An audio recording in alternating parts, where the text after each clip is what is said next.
Tapi memang kita memberikan rekomendasi untuk perbaikan. Selebihnya semuanya tergantung kepada individu dan lembaga yang mengawali. Yang berwenang begitu Ya, Pak? berwenang. Misalnya tadi yang Mbak Afril kecewa orang capek-capek bekerja, tahu-tahu vonis di Rendah hakim begitu. rendah. Tapi perlu disadari juga, di dalam Undang-Undang Dasar Negara kita disebutkan, kita tidak bisa intervensi kekuasaan kehakiman. Karena kekuasaan kehakiman itu adalah sangat independen, bebas, dan merdeka. Itu amanat Undang-Undang Dasar. Bukti nyata bahwa kekuasaan kehakiman itu sangat independen, bebas, dan merdeka. Di setiap keputusan itu pasti ada judulnya demi keadilan berdasarkan ketuhanan yang Maha Esa. Itulah independennya para hakim.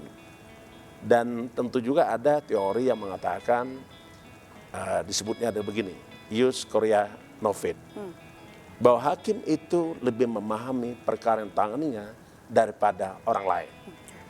Jadi kita seolah-olah berpasrah kepada hakim saja, berapapun putusannya kita harus terima. Tapi ada upaya hukum, misalnya pengadilan pertama kita banding, tidak puas dengan peradilan banding, hasilnya kita ajukan kasasi. Dari kasasi kita bisa mengajukan lagi upaya hukum luar biasa, peninjauan kembali. Itu yang bisa kita lakukan sesuai dengan ketentuan undang-undang. Baik. Kalau kecewa pasti kecewa. Kalau kecewa pasti kecewa ya, pasti Pak kecewa, Firly ya, ya. karena sudah jauh-jauh untuk Ya. mengusut kasus begitu, tapi vonisnya rendah. Dan ini saya yakin tidak dirasakan oleh Pak Firly saja, tapi seluruh tubuh di KPK begitu ya Betul. Pak ya. Selain vonis rendah, ada diskon juga ternyata Pak ya, korting remisi yang diberikan. Nah ini sama tidak rasanya Pak Firly? Ya, itu adalah pukulan berat para pencari keadilan. Tetapi ingat, di dalam konsep hukum bahwa bermacam jenis daripada hukuman pidana. Ya. Ada hukuman badan, ada hukuman denda, ada juga uang pengganti dan lain-lain. Ada juga terkait dengan pengenaan tindak pidana pencucian uang. Nah, dari kajian kita memang seseorang itu bisa takut untuk melakukan korupsi bukan karena lamanya dia dipidana. Oke. Tetapi seberapa orang tersebut bisa kita buat menjadi miskin. Karena orang rupanya lebih takut miskin daripada lama di penjara. Berarti harus dimiskinkan Ya, caranya untuk artinya bisa memberikan setiap efek jerah. tindak pidana korupsi, maka kita akan lekatkan juga, ikutkan juga tentang tuntutan tindak pidana pencucian uang. Sehingga seluruh kerugian negara bisa dikembalikan. Dan para pelaku korupsinya, harta miliknya, baik itu yang berasal dan hasil daripada kejahatan tindak korupsi itu dirampas. Nah itu yang ditakutkan orang. Nah kita sekarang lagi mengajukan, pemerintah khususnya sedang mengajukan undang-undang perampasan aset. Mudah-mudahan dibahas oleh rekan-rekan di legislatif. Kalau itu bisa disetujui, bisa diundangkan, maka kita akan punya kekuatan satu lagi, yaitu undang-undang perampasan aset. Oke, semoga itu berjalan dengan lancar ya Pak Firly.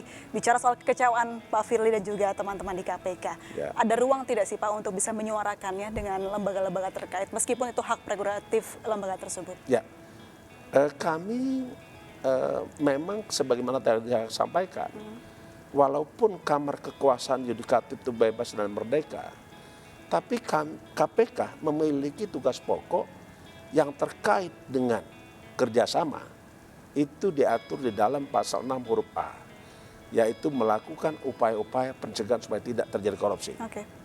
Pasal 6B-nya disebutkan bahwa KPK bisa melakukan koordinasi dengan instansi yang berwenang melaksanakan peran berantas korupsi dan instansi yang berwenang melaksanakan pelayanan publik. Maknanya apa? Dengan pasal 6 huruf B melakukan koordinasi, maka KPK bisa bekerja sama dengan seluruh kementerian lembaga dalam rangka pemberantasan korupsi, termasuk juga dengan Mahkamah Agung. Kita pun melakukan kerjasama dengan Badan Pengawas Mahkamah Agung, dan juga kita kerjasama dengan Komisi Yudisial. Jadi kalaupun seandainya kita tidak bisa mempidanakan hakim, tapi mungkin saja Komisi Yudisial menggunakan kewenangannya untuk menjatuhkan sanksi kepada hakim-hakim yang nakal. Saya kira itu. Sejauh ini hasilnya seperti apa, Pak? Memuaskan hati atau tidak? Sampai hari ini kita terus melakukan kegiatan, tapi lagi-lagi kalau bicara tentang kepuasan tentulah banyak rakyat yang tidak puas. Nah, untuk itu kita perlu melakukan perbaikan. Saya kira itu. Apakah ini artinya semangat kita untuk pemberantasan korupsi di Indonesia rendah, Pak?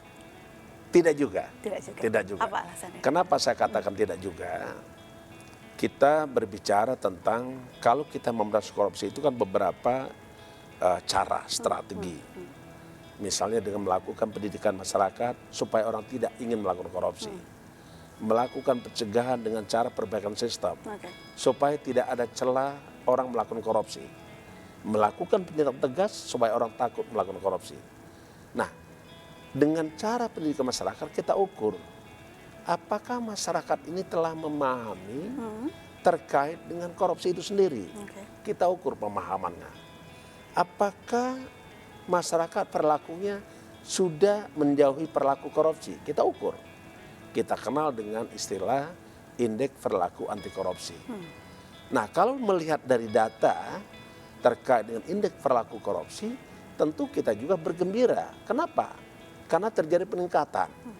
Dari skala 0 sampai 5, posisi sekarang, tahun 2022, angka indeks perilaku anti korupsi kita ada di angka 3,93. Itu jauh meningkat daripada tahun sebelumnya, 2021, 3,88, 2020, 3,83, dan tahun 2019, di titik 3,70. Saya kira kita tidak boleh berputus asa juga. Kita ingin mencapai angka 5 sempurna, yaitu betul-betul masyarakat kita anti korupsi. Menuju ke 5 berat tidak, Pak? Ya, kita terus berupaya. Target kita sementara masih 4. Target kita 4. Sekarang sudah mencapai 3,93. Sedikit lagi ya, Pak ya. Apa sih PR-nya untuk bisa mencapai angka yang baik Ya. begitu, Pak? Satu, kita lakukan pertama dengan cara pendidikan masyarakat. Supaya masyarakat ditanamkan nilai-nilai anti korupsi. Dengan nilai-nilai anti korupsi yang tertanam, maka akan berpengaruh kepada karakter anti korupsi. Karakter korupsi yang sudah terbentuk, maka lingkungan masyarakat akan terjadi atau terbentuk budaya anti korupsi. Dan tentulah nanti suatu saat kita memiliki peradaban Indonesia, yaitu peradaban anti korupsi. Luar biasa sekali. Baik, ada hal yang mungkin bisa dipertahankan begitu Pak oleh KPK dalam misi visinya selama ini? Ya, kami masih sampai hari ini, tapi bolehlah nanti ada kawan-kawan mungkin dari rekan-rekan profesional ingin memberikan masukan dan saran, tetapi sampai hari ini KPK menetapkan bahwa pemberantasan korupsi masih menggunakan 3 strategi yang kita kenalkan dengan istilah Trisula pemberantasan korupsi.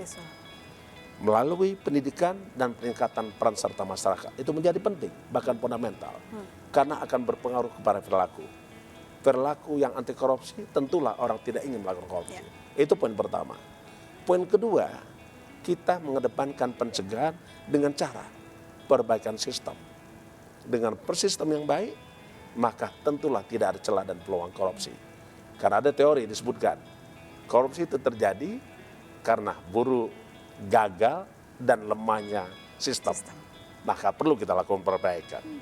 Yang ketiga ada tetap mengedepankan, yaitu penegakan hukum yang tegas, proporsional, akuntabel, transparan, dan tentu juga dalam rangka mewujudkan kepastian hukum dan keadilan.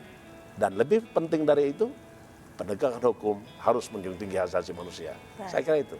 Ada tadi yang Pak Firly sebutkan, yaitu harus menunjukkan hukum yang tegas begitu ya Pak untuk pemberantasan korupsi. Tapi ini menariknya mungkin pemirsa juga tahu mengenai restorasi justice Pak ini yang muncul di mana-mana di media sosial ramai. Anda melihat atau memandang restoratif justice ini seperti apa? Saya memaknainya begini, walaupun dengan bahasa yang berbeda. Restoratif justice itu tidak membatalkan tindak pidana. Kenapa? Karena dalam Undang-Undang Nomor 31 tahun 99 tentang pemberantasan tindak korupsi disebutkan ada pemidanaan.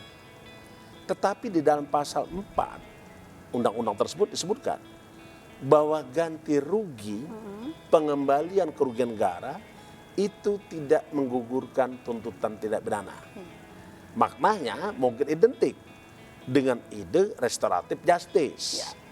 Tapi di dalam pasal 4 disebutkan bahwa pengembalian kerugian negara tidak menggugurkan tindak pidana itu sendiri. Artinya boleh saja, artinya konsepnya pembuat undang-undang menginginkan tidak hanya menimbulkan efek jerah secara pemidanaan badan, tetapi juga harus menimbulkan efek jerah melalui pengembalian kerugian negara. Kalau hanya restoratif justice, maka efek jerah yang ditimbulkan akibat pemidanaan menjadi hilang. Nah, saya kira itu. Tapi soal restoratif justice sendiri tidak masalah ya, selama Kami tentu kondisi harus awal melakukan kajian. Oke. Tentu segala sesuatu itu perlu dilakukan kajian. Dan kajian itu tentulah tidak boleh lepas daripada ketentuan undang-undang.